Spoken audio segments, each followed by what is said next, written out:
hindi naman masasayang yung lahat.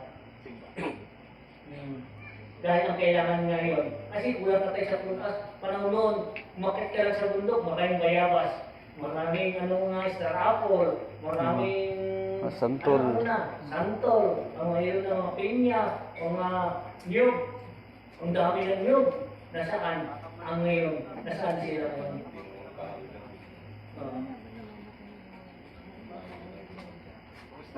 Kumusta siya? Kumusta po? Nanggagamot din pala sila. Ano gagamot ka?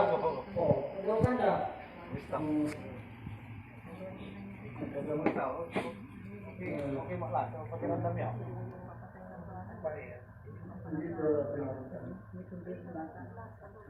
Basta kami yun. Ano tinatanay na isang po. Pakiramdam niyo. Ang lahat Ulan.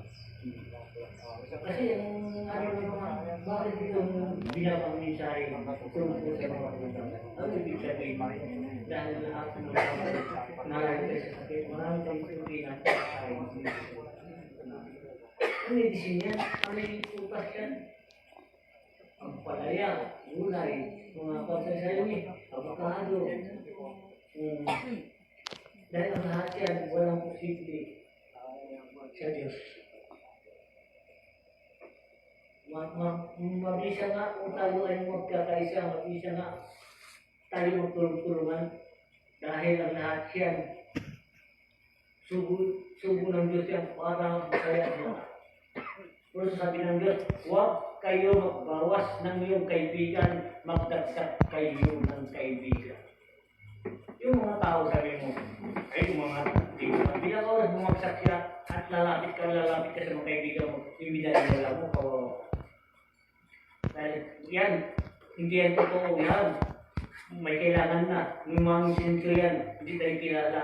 Bakit ngayon, hindi na siya umasinso at lalapit.